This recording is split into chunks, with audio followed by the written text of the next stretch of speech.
നമസ്കാരം. ഞാൻ ഡോക്ടർ രഞ്ജിതാസ് വെല്ലസ്, മുട്ടത്തറ, ട്രിവാൻഡ്രം. ആമവാദം അതായത് റുമറ്റോയ്ഡ് ആർത്രൈറ്റിസ് എന്താണെന്ന് നോക്കാം. നമുക്കറിയാം, നമ്മുടെ ജോയിൻസിലുണ്ടാവുന്ന നീർക്കെട്ട് അല്ലെങ്കിൽ ഇൻഫ്ലമേഷനാണ് റുമറ്റോയ്ഡ് ആർത്രൈറ്റിസ് അല്ലെങ്കിൽ ആമവാദം എന്ന് പറയുന്നത്. എന്താണ് ഇതിൻ്റെ മൂല കാരണം, ഇതെങ്ങനെ നമുക്ക് ട്രീറ്റ് ചെയ്യാൻ സാധിക്കും എന്നുള്ളതിനെക്കുറിച്ച് നോക്കാം.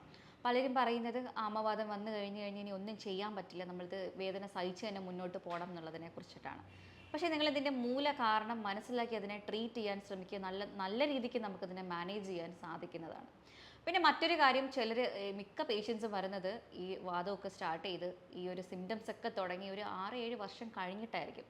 പക്ഷേ അത്രയും നാൾ കഴിയുമ്പോൾ നമുക്ക് എന്താ പറ്റിയെന്ന് വെച്ചാൽ ഈ നീർക്കെട്ട് അവിടെ കിടക്കുന്ന ജോയിൻസിൽ തന്നെ വളവുകളൊക്കെ രൂപപ്പെടും, സ്വെല്ലിങ്സ് കൂടും, കോംപ്ലിക്കേഷൻസ് അധികമായിട്ടായിരിക്കും മിക്കവരും വരുന്നത്. അപ്പോൾ ഒരു കാര്യം എനിക്ക് എടുത്തു പറയാനുള്ളത്, നമ്മൾക്ക് ഇത്തരം പ്രശ്നങ്ങൾ തുടങ്ങുമ്പോൾ തന്നെ തുടക്കത്തിൽ തന്നെ നിങ്ങളിത് പരിഹരിക്കാനായിട്ട് അല്ലെങ്കിൽ ട്രീറ്റ് ചെയ്യാനായിട്ട് ശ്രമിക്കുക എന്നുള്ളതാണ്. നേരത്തെ പരിഹരിച്ചു കഴിഞ്ഞാൽ നമുക്ക് അത്രയും കോംപ്ലിക്കേഷനോട്ട് പോകാണ്ടിരിക്കാൻ, നമുക്ക് ദൈനംദിന ജീവിതം നമുക്ക് നല്ല രീതിക്ക് മുന്നോട്ട് നയിക്കാനും സാധിക്കുന്നതാണ്. ഇപ്പോൾ പണ്ടൊക്കെ ആണെങ്കിൽ നമ്മൾക്ക് 60 വയസ്സിന് ശേഷമുള്ള രോഗികളിലാണ് കൂടുതലായിട്ടും ആമവാദമൊക്കെ കണ്ടുവരുന്നത്. ഇപ്പോൾ പക്ഷേ അങ്ങനെയല്ല, ഒരു 18 വയസ്സ് കഴിയുമ്പോൾ തന്നെ കൂടുതലായിട്ട് കണ്ടുവരുന്നുണ്ട്. പുരുഷന്മാരെ അപേക്ഷിച്ച് സ്ത്രീകളിലാണ് കൂടുതലായിട്ടും കണ്ടുവരുന്നത്. അപ്പോൾ റീസെൻ്റ്ലി 2 കേസസ് വന്നത് ഒരു 18 വയസ്സായ 2 പെൺകുട്ടികളാണ്. അവർക്ക് അത് തുടങ്ങി ഒരു 7-8 വർഷം കഴിഞ്ഞു പോയി. അപ്പോൾ അതിൻ്റേതായ കോംപ്ലിക്കേഷൻസ് ഉണ്ട്. പഠിക്കുന്ന കുട്ടികളാണ്, സ്കൂളിൽ പോകാനോ കോളേജിൽ പോകാനോ ഒന്നും കഴിയില്ല. അപ്പോൾ ഹോസ്റ്റലൊക്കെ നിൽക്കുന്നവരാണെങ്കിലും ഒരു 7-8 മണിക്ക്, അതായത് നമ്മൾ നമുക്ക് എഴുന്നേറ്റ് ഒന്നും ചെയ്യാൻ പറ്റത്തില്ല. ഒരു ഗ്ലാസ് പിടിക്കാനോ ബ്രഷ് ചെയ്യാനോ ഒന്നിനും പറ്റാത്ത അവസ്ഥയാണ്. അപ്പോൾ ഒരു ക്ലൈമറ്റ് ചേഞ്ചസ് ഉണ്ടെങ്കിലോ കോൾഡൊക്കെ ആണെന്നുണ്ടെങ്കിൽ ഉച്ചയൊക്കെ ആകുമ്പോഴേ അവർക്ക് ആ ഒരു കൈ ഒന്ന് നിവർത്തിയെടുക്കാൻ പറ്റുള്ളൂ. അത്രയും ബുദ്ധിമുട്ടാണ് ഈ ഒരു രോഗമുള്ളവർ അനുഭവിക്കുന്നത്. ഇപ്പം ഞാനിവിടെ സിമ്പിളായിട്ടിരുന്ന് പറയുന്ന പോലൊന്നും അല്ല, അവരുടെ ഫാമിലി മെമ്പേഴ്സും അനുഭവിക്കുന്ന പേഷ്യൻസും ഒക്കെ വളരെയധികം ബുദ്ധിമുട്ടുന്നുണ്ട് ഇത് കാരണം. അപ്പോൾ എനിക്ക് പറയാനുള്ള കാര്യം വെച്ചാൽ, നമുക്കറിയാം ഇതൊരു ഓട്ടോ ഇമ്മ്യൂൺ ഡിസോർഡറാണ്. അതായത് നമ്മുടെ പ്രതിരോധശേഷി തന്നെ നമ്മുടെ നല്ല കോശങ്ങളെ അല്ലെങ്കിൽ നമ്മുടെ ജോയിൻസിനുണ്ടാക്കുന്ന ഒരു ഇൻഫ്ലമേഷനാണ്, നമ്മുടെ കോശങ്ങൾ തന്നെയാണ് ഇതിനെതിരെയായിട്ട് പ്രവർത്തിക്കുന്നത്. അതാണ് ഈ ഓട്ടോ ഇമ്മ്യൂൺ രോഗങ്ങളെന്ന് പറയുന്നത്. ഞാൻ നേരത്തെ പറഞ്ഞ പോലെ എല്ലാ ഓട്ടോ ഇമ്മ്യൂൺ രോഗങ്ങളും ട്രിഗർ കിട്ടുന്നത് നമ്മുടെ ഗട്ടിൽ നിന്ന് തന്നെയാണ്. അത് ഞാൻ റിപ്പീറ്റഡ് ആയിട്ട് പറയുന്നത് എന്തുകൊണ്ടാണെന്ന് വെച്ചാൽ, നിങ്ങൾ ആർക്കും ഇത് അറിയില്ല. ശരിക്കും പറഞ്ഞാൽ ഓട്ടോ ഇമ്മ്യൂൺ രോഗം ഇത് നമുക്ക് ജനറ്റിക്കലി വന്നു പോയി, ഇനി നമ്മളിത് അനുഭവിച്ചേ പറ്റുള്ളൂ, ഇനി ഇത് സഹിച്ചേ പറ്റുള്ളൂ, വേദന കൊണ്ട് നടന്നേ പറ്റുള്ളൂ ഇതാണ് എല്ലാവരും പറയുന്നത്. പക്ഷെ നിങ്ങൾ മനസ്സിലാക്കേണ്ടത്, ഇതൊരു ഓട്ടോ ഇമ്മ്യൂൺ രോഗമാണ്. ഈ ഓട്ടോ ഇമ്മ്യൂൺ രോഗങ്ങൾക്കൊക്കെ ട്രിഗർ കിട്ടുന്നത് നമ്മുടെ ഗട്ടിൽ നിന്നാണ്. അപ്പോൾ നമുക്ക് എന്താണ് ഇതിൻ്റെ മൂല കാരണം എന്നുള്ളത് നോക്കാം. കാരണം വെച്ചാൽ ഈ ഗട്ട് ടോക്സിസിറ്റി എന്ന് പറയും, അതായത് ലീക്കി ഗട്ട് ഒരു പ്രധാന കാരണമാണ്. അതായത് നിങ്ങൾക്ക് വയറ് സംബന്ധമായിട്ട് എന്തെങ്കിലും കോൺസ്റ്റിപ്പേഷൻ പ്രശ്നങ്ങളുണ്ടെങ്കിലോ, അല്ലെങ്കിൽ നിങ്ങൾക്ക് വയറിന് കറക്റ്റായിട്ട് അധികമായിട്ടുള്ള ഗ്യാസ് ഫോർമേഷൻസ് ഒക്കെ ഉണ്ടെങ്കിലോ, അപ്പോൾ നിങ്ങൾക്ക് വയറ് സംബന്ധമായിട്ട് എന്തെങ്കിലും അസുഖങ്ങളുണ്ടെങ്കിൽ, അതായത് കോൺസ്റ്റിപ്പേഷൻ ആവട്ടെ, ഇൻഡൈജഷൻ, നമ്മൾ കഴിക്കുന്ന ഭക്ഷണങ്ങൾ കറക്റ്റായിട്ട് ദഹിക്കാതെ മോഷനിൽ പുറത്തു പോകുന്നതും, ബ്ലോട്ടിങ്, വയറ് കമ്പനം, വീർത്തിരിക്കുന്ന അവസ്ഥ, അതുപോലെ തന്നെ ഗ്യാസ് പ്രൊഡക്ഷൻ അധികമായിട്ടുള്ളതുണ്ടെങ്കിൽ നിങ്ങൾ കുറച്ചുകൂടെ കെയർ എടുത്ത് ഞാൻ പറയുന്നത് ശ്രദ്ധിക്കുക. കാരണം വെച്ചാൽ പി കോപ്രി എന്ന് പറഞ്ഞൊരു ബാക്ടീരിയ നമ്മുടെ കുടലിൽ അധികമായിട്ട് വളർന്നു കഴിഞ്ഞാൽ അത് നമ്മൾക്ക് ജോയിൻസിൽ പോയിട്ട് ഉണ്ടാക്കുന്ന ഇൻഫ്ലമേഷനാണ് റുമറ്റോയ്ഡ് ആർത്രൈറ്റിസ് എന്നാണ് റീസെൻറ്റ് സ്റ്റഡീസ് ഒക്കെ നമ്മൾക്ക് പറയുന്നത്. നിങ്ങൾക്ക് ഗൂഗിളിൽ നോക്കിയാൽ നിങ്ങൾക്ക് മനസ്സിലാവും, P Kopri and rheumatoid arthritis എന്ന് അടിച്ചു നോക്കിക്കഴിഞ്ഞാൽ ഒത്തിരി സ്റ്റഡീസ് വരുന്നുണ്ട്. നിങ്ങൾക്ക് വായിച്ച് നോക്കിയാൽ എന്താണ് ഞാൻ പറയുന്നതിൻ്റെ കറക്റ്റ് കാര്യങ്ങളൊന്നും മനസ്സിലാക്കാം. അപ്പോൾ ഈ പി കോപ്രി വളരുമ്പോൾ നമുക്ക് ഈ ഒരു സിംറ്റംസും കൂടെ നമുക്ക് ഉണ്ടാവും വയറിൽ. 90% പേർക്കും സിംറ്റംസോടെയാണ് വരുന്നത്. ഞാൻ ഈ നേരത്തെ പറഞ്ഞ പോലെ വയറ് സംബന്ധമായിട്ട് അസുഖങ്ങളും സിംറ്റംസൊക്കെ ധാരാളമായിട്ട് വരിക. അപ്പോൾ ഇതെങ്ങനെയാണെന്ന് പറഞ്ഞാൽ, ഈ കുടലിൽ ഈ പി കോപ്രി ധാരാളമായിട്ട് വളർന്നു കഴിഞ്ഞിട്ട് നമ്മളുടെ കുടലിൻ്റെ ലെയറിനെ ഒന്ന് ട്രാൻസ്പെറൻ്റ് ആക്കും, അതായത് നേർത്തതാകും. അപ്പോൾ അവിടെ സുഷിരങ്ങൾ വരും. ഈ സുഷിരങ്ങൾക്കുള്ളിലൂടെ നമ്മൾ കഴിക്കുന്ന വേസ്റ്റ് പ്രോഡക്ട്സ് ആവട്ടെ, അല്ലെങ്കിൽ ഈ പി കോപ്രി ബാക്ടീരിയ ബ്ലഡിൽ എൻ്റർ ആയിട്ട് നമ്മുടെ ജോയിൻസിൽ പോയിട്ട് ഉണ്ടാക്കുന്ന ഒരു തരം ഇൻഫ്ലമേഷൻ അല്ലെങ്കിൽ നീർക്കെട്ടാണ് ഈ റുമറ്റോയ്ഡ് ആർത്രൈറ്റിസ് എന്നുള്ളതാണ് റീസെൻറ്റ് സ്റ്റഡീസ് ഒക്കെ പറയുന്നത്. അപ്പോൾ നിങ്ങൾക്ക് ഇത്തരം പ്രശ്നങ്ങളുണ്ടെങ്കിൽ നിങ്ങൾ ട്രീറ്റ് ചെയ്യാനുള്ളത് ആദ്യം ഗട്ടിനെയാണ്. നിങ്ങൾ ഗട്ടിനെ ട്രീറ്റ് ചെയ്താൽ മാത്രമേ ഇതിനെ മാനേജ് ചെയ്യാനോ അല്ലെങ്കിൽ നമുക്കൊരു പെർമനൻറ്റ് ക്യൂറിലോട്ട് നമുക്കിതിനെ കൊണ്ടുപോകാനോ സാധിക്കുകയുള്ളൂ. അപ്പോൾ നമുക്ക് 2 തരത്തിലാണ് ഈ വാതരോഗങ്ങൾ കാണാൻ കഴിയുന്നത്. ഒന്ന് zero negative arthritis and zero positive arthritis. Zero positive എന്ന് പറയുമ്പം നമ്മൾ ടെസ്റ്റ് ചെയ്ത് നോക്കാനുള്ളത്, ഇത്തരം സിംറ്റംസ് ഉള്ളവരൊക്കെ ടെസ്റ്റ് ചെയ്ത് നോക്കാനുള്ള ടെസ്റ്റുകളാണിത്. RA ഫാക്ടർ, CRP എന്ന് പറയുമ്പോൾ ഇൻഫ്ലമേഷൻ നോക്കുന്നതാണ്. ESR, അതും ഇൻഫ്ലമേഷൻ നോക്കുന്ന ഒരു ടെസ്റ്റാണ്. RA ഫാക്ടർ എന്ന് പറഞ്ഞാൽ നമ്മൾ റുമറ്റോയ്ഡ് ഫാക്ടർ ഉണ്ടോ എന്നുള്ളത് ചെക്ക് ചെയ്യുന്നതാണ്. അതുപോലെ തന്നെ ASO എന്ന് പറഞ്ഞൊരു ടെസ്റ്റ് ചെയ്ത് നോക്കാം. അതുപോലെ തന്നെ കൺഫർമേഷന് വേണ്ടിയിട്ട് ആൻറ്റി-CCP എന്ന് പറയുന്നൊരു ടെസ്റ്റ് വാദത്തിൻ്റെത് ചെയ്ത് നോക്കാം. അപ്പോൾ ഈ ടെസ്റ്റുകളൊക്കെ ചെയ്ത് നോക്കുമ്പം പോസിറ്റീവാണ്, അല്ലെങ്കിൽ അതിൻ്റെ വാല്യൂസ് ഒക്കെ കൂടുതലാണെന്നുണ്ടെങ്കിൽ നിങ്ങൾക്ക് വാതരോഗം സീറോ പോസിറ്റീവ് വാതരോഗമെന്ന് നമുക്ക് ഉറപ്പിക്കാം.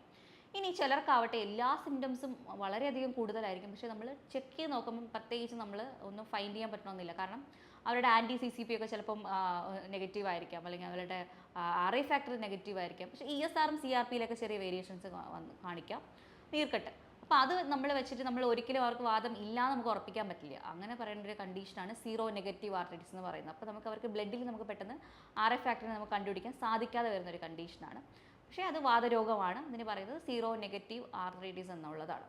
അപ്പോൾ നിങ്ങൾക്ക് വാതരോഗമുണ്ടെങ്കിൽ നിങ്ങൾ, അല്ലെങ്കിൽ ഞാൻ ഈ പറയുന്ന സിംറ്റംസ് നിങ്ങൾക്കുണ്ടെങ്കിൽ നിങ്ങൾ എന്തായാലും ടെസ്റ്റ് ചെയ്ത് നോക്കാനുള്ളത് ഇത്തരം ടെസ്റ്റുകളാണ്. അതായത് നമ്മൾ ടെസ്റ്റ് ചെയ്ത് നോക്കാനുള്ളത് RA ഫാക്ടർ, CRP, ESR, ആൻറ്റി-CCP എന്ന് പറഞ്ഞൊരു ടെസ്റ്റ് ചെയ്ത് നോക്കാം. അല്ലെങ്കിൽ ANA പ്രൊഫൈൽ ചെയ്ത് നോക്കിയാലും ഓട്ടോഇമ്യൂൺ ഡിസോർഡേഴ്സ് ഉണ്ടെന്നുള്ളതൊക്കെ കണ്ടുപിടിക്കാൻ സാധിക്കുന്നതാണ്. അപ്പോൾ ഈ ഒരു കണ്ടീഷൻ ഉള്ളവർക്ക്, ഈ ഒരു അവസ്ഥയുള്ളവർക്ക് ഉണ്ടാകുന്ന സിംറ്റംസ് എന്താണെന്നുള്ളതൊന്ന് എക്സ്പ്ലെയിൻ ചെയ്യാം. അവർക്ക് ജോയിൻസിൽ അസഹനീയമായ വേദനയായിരിക്കും. അതായത് ഒരു സ്വെല്ലിങ്, ഒരു നീർക്കെട്ട് പോലെ കാണും. അനക്കക്കുറവ്, കറക്റ്റായിട്ട് അവർക്ക് അനക്കാൻ പറ്റില്ല. എപ്പോഴും ഒരു സ്റ്റിഫ്നെസ് ആയിരിക്കും. വഴക്കക്കുറവ് ഉണ്ടായിരിക്കുക. അല്ലെങ്കിൽ കുറച്ച് നാൾ കഴിയുമ്പോൾ ഈ ഒരു ജോയിൻസിൻ്റെ ഷേപ്പ് അങ്ങ് മാറും. അതായത് വളഞ്ഞു തുടങ്ങും, ജോയിൻസ് വളഞ്ഞു തുടങ്ങുന്ന ഒരു അവസ്ഥയിലോട്ട് മാറും. അതുപോലെ തന്നെ ഒരു റെഡ്നെസ് കാണും, ഒരു സ്വെല്ലിങ്സ് കാണും. അസഹനീയമായ വേദനയായിരിക്കും, അത് പറഞ്ഞറിയിക്കാൻ പറ്റാത്ത വേദനയായിരിക്കും. രാവിലെ എഴുന്നേൽക്കുമ്പോൾ ഭയങ്കര സ്റ്റിഫ്നെസ്. ഈ ചെറിയ ജോയിൻസിനൊക്കെ കൈകൾ മടക്കാൻ ബുദ്ധിമുട്ട്, അവർക്ക് ഗ്ലാസ് പിടിക്കാൻ പറ്റില്ല, ബ്രഷ് ചെയ്യാൻ പറ്റില്ല, രാവിലെ എഴുന്നേറ്റിട്ട് ഡോറിൻ്റെ വാതിൽ കുറ്റിയെടുക്കാൻ പറ്റില്ല. അങ്ങനത്തെ ഒരുപാട് പ്രശ്നങ്ങളാണ് ഈ ഒരു പ്രശ്നമുള്ളവർ ഫേസ് ചെയ്യുന്നത്. അപ്പോൾ നമുക്ക് ഇത് ഓരോ ദിവസം കഴിയുന്തോറും, അല്ലെങ്കിൽ നമ്മളിത് ശ്രദ്ധിച്ചില്ല എന്നുണ്ടെങ്കിൽ ഇതിൻ്റെ കോംപ്ലിക്കേഷൻസ് കൂടിക്കൊണ്ടിരിക്കും. അങ്ങനെ കോംപ്ലിക്കേറ്റഡ് ആയി വരുന്നതാണ് നമുക്ക് ജോയിൻസിലുള്ള വളവ്. പിന്നെ അവർക്ക് നടക്കാൻ പറ്റാതെ വരുന്നുള്ള അവസ്ഥകളൊക്കെ വരും. ജോയിൻസ് അങ്ങ് വളഞ്ഞു പോവും.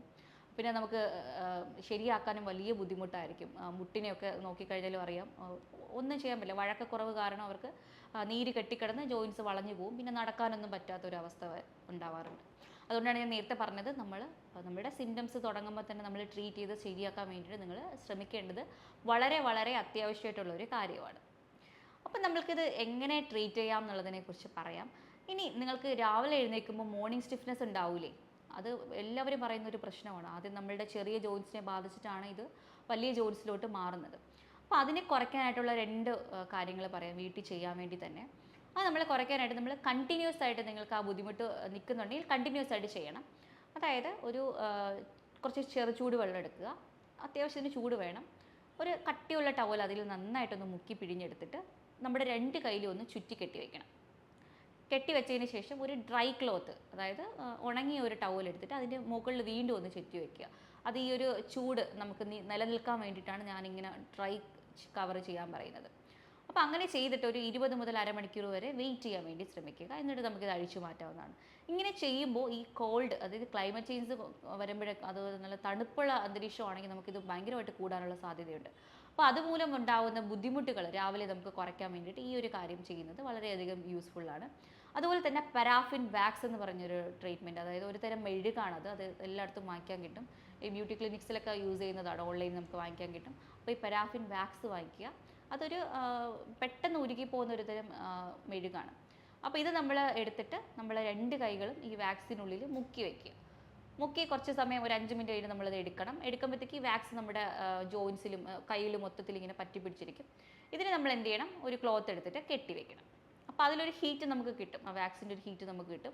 അതൊരു 20 മിനിറ്റ് മുതൽ ഒരു അരമണിക്കൂർ വരെ, ഈ ചൂട് പോകുന്നവരെ, ചൂട് ഫീൽ ചെയ്യുമല്ലോ നമുക്ക്, അത് നഷ്ടമാവുന്നത് വരെ ഇത് കെട്ടി വയ്ക്കാം. അതിനുശേഷം നമുക്കിത് അഴിച്ചു മാറ്റാം. ഇതൊക്കെ കണ്ടിന്യൂസ് ആയിട്ട് ചെയ്യേണ്ട കാര്യങ്ങളാണ്. അങ്ങനെ കണ്ടിന്യൂസ് ആയിട്ട് ചെയ്താൽ മാത്രമേ നമുക്കൊരു റിസൾട്ട് കിട്ടുള്ളൂ ശരിക്കും പറഞ്ഞാൽ. അപ്പോൾ ഈ ഒരു 2 കാര്യങ്ങൾ നിങ്ങൾ വീട്ടിൽ ചെയ്യാൻ വേണ്ടി ശ്രമിക്കുക. ഇനി നമുക്ക് ഈ ഒരു ഗട്ടിനെ ക്ലിയർ ചെയ്യാനുള്ള കാര്യങ്ങൾ എന്തൊക്കെയാണെന്ന് പറയാം.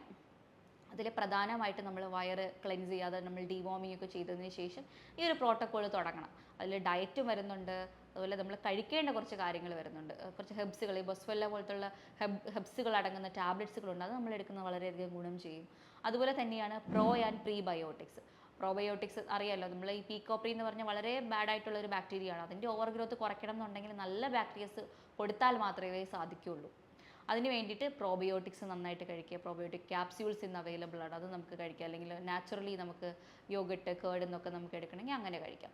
പ്രീബയോട്ടിക് ഫൈബർ വളരെ ഇമ്പോർട്ടൻ്റ് ആണ്. കാരണം നമുക്ക് പ്രീബയോട്ടിക് ഫൈബർ ഇട്ടാൽ മാത്രമേ ഒരു ക്യൂറിലോട്ട് നമുക്ക് കൊണ്ടുവരാൻ പറ്റുള്ളൂ. കാരണം എലിമിനേഷൻ, വയറിനെ ക്ലെൻസ് ചെയ്യണം എന്നുണ്ടെങ്കിൽ പ്രീബയോട്ടിക് ഫൈബർ വളരെ അത്യാവശ്യമാണ്. അതിന് വേണ്ടിയിട്ട് നമ്മൾ വീട്ടിൽ നമുക്ക് വേണമെങ്കിൽ പ്രീബയോട്ടിക് ഫൈബർ ഉണ്ടാക്കുകയൊക്കെ ചെയ്യാം. അതിന് വേണ്ടിയിട്ട് കുറച്ച് സീഡുകൾ, അതായത് ഉലുവ, എള്ള്, അതുപോലെ തന്നെ ഫ്ലാക്സ് സീഡ്, ചണവിത്തൊക്കെ നമ്മളെടുത്ത് നന്നായിട്ട് ഉടക്കി പൊടിച്ചൊരു കണ്ടെയ്നറിൽ സൂക്ഷിച്ച് 1 സ്പൂൺ നമ്മൾ ഡെയിലി വെള്ളത്തിൽ മിക്സ് ചെയ്ത് കുടിച്ചാലും മതിയാവും. അല്ലെങ്കിൽ പ്രീബയോട്ടിക് ഫൈബേഴ്സ് നമുക്ക് അവൈലബിൾ ആണ് വാങ്ങിക്കാനായിട്ട്, അത് നമുക്ക് എടുക്കാവുന്നതാണ്. സോലിബിൾ ഫൈബേഴ്സ്, അതാണ് ഞാൻ ഉദ്ദേശിക്കുന്നത്. അതുപോലെ തന്നെ ആൻറ്റി ഇൻഫ്ലമേറ്ററി പ്രോപ്പർട്ടീസ് ഉള്ളത് omega-3, അത് നമ്മൾ ആഡ് ചെയ്യാൻ വേണ്ടി ശ്രമിക്കണം. ചില പേഷ്യൻസിന് അത് 1000 അല്ല 2000 വരെ കൊടുക്കേണ്ടി വരും. 2 എണ്ണം വെച്ച് ഡെയിലി കൊടുക്കേണ്ടി വരും, അത് കഴിക്കേണ്ടി വരും. മാത്രമല്ല വൈറ്റമിൻ ഡി വളരെ ഇമ്പോർട്ടൻ്റ് ആയിട്ടുള്ളൊരു കാര്യമാണ്. നമ്മൾ വീക്ക്ലി ഒൺസ് വെച്ചിട്ട് 60,000 ഡോസ് കൊടുക്കും. അത് റിപ്പീറ്റ് ചെയ്തൊരു 2 മന്ത്സ് എടുക്കണം. പിന്നെ നമ്മൾ ഡോക്ടറെ കൺസൾട്ടേഷനോടെ നമ്മൾ മന്ത്ലി ഒൺസോ മന്ത്ലി ട്വൈസ് ഒക്കെ നമ്മൾ കണ്ടിന്യൂ ചെയ്യേണ്ടി വരും. 60 തന്നെ വൈറ്റമിൻ ഡി മെയിൻറ്റെയിൻ ചെയ്യാൻ നോക്കണം. ഈ വാതരോഗമുള്ളവർ ഇടയ്ക്ക് ഒരു 6 മാസത്തിൽ ഒരിക്കലെങ്കിലും വൈറ്റമിൻ ഡി ഒന്ന് ചെക്ക് ചെയ്ത് നോക്കേണ്ടത് അത്യാവശ്യമാണ്. അത്തരം കാര്യങ്ങളൊന്ന് ചെയ്യാൻ വേണ്ടിയിട്ട് ശ്രമിക്കുക. അതുപോലെ തന്നെ ഡൈജസ്റ്റീവ് എൻസൈംസ് വളരെ ഇമ്പോർട്ടൻ്റ് ആണ്. അത് ദഹനരസങ്ങൾ കറക്റ്റായിട്ട് കൊടുത്തു കഴിഞ്ഞാൽ നമുക്ക് ഇൻഡൈജഷൻ പ്രശ്നങ്ങളൊക്കെ ക്ലിയർ ചെയ്യാൻ സാധിക്കും. ദഹനരസങ്ങൾ അടങ്ങുന്ന ക്യാപ്സ്യൂൾസുകളുണ്ട്, അത് നമുക്ക് എടുക്കാവുന്നതാണ്. അതെടുക്കുമ്പോഴത്തേക്കും നമുക്ക് നല്ല രീതിക്കുള്ളൊരു വയറ് നമ്മൾ നല്ല രീതിക്ക് കംഫർട്ടാവും. ഞാൻ നേരത്തെ പറഞ്ഞ പോലത്തെ പ്രശ്നങ്ങളൊക്കെ സോൾവ് ചെയ്യാനുള്ള സൊല്യൂഷൻസാണ് ഞാൻ ഈ പറയുന്ന രീതി എന്ന് പറയുന്നത്.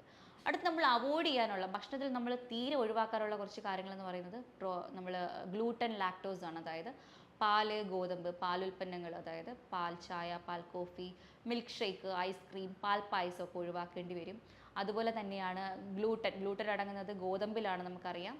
മൈദ, റവ, ചപ്പാത്തി, പൂരി അങ്ങനത്തെ കാര്യങ്ങളൊക്കെ ഒഴിവാക്കണം. ബ്രെഡ്, ബന്ന്, ബിസ്ക്കറ്റ്സ്, കേക്ക്, ഇതൊക്കെ നമ്മൾ ഉണ്ടാക്കുന്നത് ഇത്തരം കാര്യങ്ങൾ കൊണ്ടിട്ടാണ്, അതൊക്കെ ഒഴിവാക്കണം. പാൽ ഉൽപ്പന്നം എന്ന് പറയുമ്പോൾ ഫെർമെൻറ്റഡ് ഫോമിലുള്ള നമുക്ക് കഴിക്കുന്നതുകൊണ്ട് പ്രശ്നമൊന്നുമില്ല. അതായത് കേർഡ്, ബട്ടർ, ചീസ്, പനീർ, നെയ്യൊക്കെ നമുക്ക് സേഫായിട്ട് കഴിക്കാം. പനീർ, അതിനൊന്നും പ്രശ്നമൊന്നുമില്ല, നമുക്കത് കഴിക്കാം.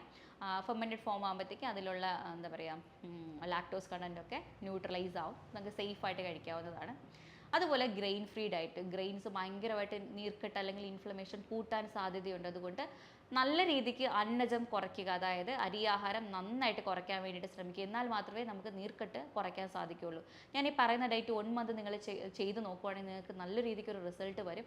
അപ്പോൾ നിങ്ങൾക്ക് മനസ്സിലാവും എന്താണ് ഇതിൻ്റെ കണക്ഷൻ, ഗട്ടുമായിട്ട് ഇതെങ്ങനെ കണക്ട് ചെയ്തിരിക്കുന്നു എന്നുള്ളത് മനസ്സിലാക്കാൻ കഴിയും. കാരണം നമ്മൾ ഈ ഒരുപാട് ഗ്ലൂക്കോസ് ഒക്കെ കഴിച്ചു കഴിഞ്ഞാൽ പീക്കോപ്രി അല്ലെങ്കിൽ ബാഡ് ബാക്ടീരിയസ് എല്ലാം പെട്ടെന്ന് വളർന്നു കയറും നമ്മുടെ കുടലിൽ. അപ്പോൾ അത് നമുക്ക് ദോഷം ചെയ്യും. അതുകൊണ്ടാണ് ഞാൻ പറഞ്ഞത് ഗ്രെയിൻസ് മാക്സിമം കട്ട് ചെയ്യുക. എന്നിട്ട് നന്നായിട്ട് പ്രോട്ടീൻസ് കഴിക്കുക, വെജിറ്റബിൾസ് നന്നായിട്ട് കഴിക്കുക. പ്ലാന്റ് പ്രോട്ടീൻസും അനിമൽ പ്രോട്ടീൻസും നിങ്ങൾക്ക് കഴിക്കാം. ഒമേഗ കഴിക്കുക. പിന്നെ മഞ്ഞൾ, അത് കുർക്കുമിൻ എന്ന് പറയുന്നൊരു കണ്ടൻ്റുള്ള, അത് ശരിക്കും പറഞ്ഞാൽ അതിൻ്റെ എക്സ്ട്രാക്ഷനാണ് മഞ്ഞളിൻ്റെ. അത് കിട്ടിയാൽ കുറച്ചുകൂടെ നല്ലതായിരിക്കും. അതിനകത്ത് ആൻറ്റി ഇൻഫ്ലമേറ്ററി എഫക്റ്റ് ഉണ്ട്. അത് ടാബ്ലറ്റ് ഫോമിൽ ഇപ്പം അവൈലബിൾ ആണ്, അത് നമുക്ക് വേണമെങ്കിൽ കഴിക്കാം. അതല്ലാന്നുണ്ടെങ്കിൽ മഞ്ഞൾ നമുക്ക് ഡയറക്റ്റായിട്ട് ഒരു ഡ്രിങ്ക് പോലെ ഉണ്ടാക്കി മഞ്ഞളും പട്ട അങ്ങനെ ജീരകമൊക്കെ ഇട്ടിട്ട് ഒന്ന് തിളപ്പിച്ചിട്ട് ഒരു ഡ്രിങ്കായിട്ട് നമുക്ക് 11 മണിക്ക് കുടിക്കുന്നതും വളരെ നല്ലതായിരിക്കും. അപ്പോൾ ഇത്തരം കാര്യങ്ങൾ നിങ്ങൾക്ക് വാതരോഗം ഉണ്ടെങ്കിൽ നിങ്ങൾ ചെയ്യാൻ വേണ്ടിയിട്ട് ശ്രമിക്കുക. പിന്നെ റെഗുലർ ആയിട്ടുള്ളൊരു ചെറിയ എക്സസൈസ് ജോയിൻസിന് കൊടുക്കണം. അതായത് ഞാൻ നേരത്തെ പറഞ്ഞ പോലെ ഈ ഒരു റാപ്പ് ചെയ്ത് വെച്ചിട്ട് നമ്മളത് അഴിച്ചു മാറ്റിയതിന് ശേഷം ചെറിയ ജോയിൻസിനൊക്കെ നമുക്കൊരു ഫ്ലക്ഷൻ, എക്സ്റ്റൻഷൻ, റൊട്ടേഷൻ, ക്ലഞ്ചിങ് പോലുള്ള ചെറിയ എക്സസൈസുകൾ ജോയിൻസിന് കൊടുക്കേണ്ടത് വളരെ അത്യാവശ്യമാണ്. കൈക്കും കൊടുക്കണം, കാലിന് കൊടുക്കണം. ഇരുന്ന് കൊണ്ടിട്ടാണെങ്കിൽ അങ്ങനെ ചെയ്താലും മതി. മെല്ലെ നമ്മളുടെ ഈ ഒരു നീ ജോയിൻസ് ഒക്കെ ഒന്ന് കറക്കിയെടുക്കുന്നതും മടക്കി നിർത്തുന്നതുമായിട്ടുള്ള എക്സസൈസുകൾ നിർബന്ധമായിട്ട് ഒരു 20 മിനിറ്റെങ്കിലും ഡെയിലി ചെയ്യാൻ വേണ്ടിയിട്ട് നിങ്ങൾ ശ്രദ്ധിക്കണം. കുറച്ച് ഒന്ന് നടക്കാനൊക്കെ ഒന്ന് ശ്രമിക്കുക. നന്നായിട്ട് ഉറക്കം വളരെ ഇമ്പോർട്ടൻ്റ് ആണ്. ഇത്തരം കാര്യങ്ങൾ നിങ്ങൾ ശ്രദ്ധിക്കുക. കൂടുതൽ വിവരങ്ങൾക്കായിട്ട് താഴെ കാണുന്ന നമ്പറിൽ നിങ്ങൾക്ക് കോൺടാക്റ്റ് ചെയ്യാവുന്നതാണ്. മറ്റൊരു വീഡിയോ ആയിട്ട് വീണ്ടും കാണാം. നന്ദി.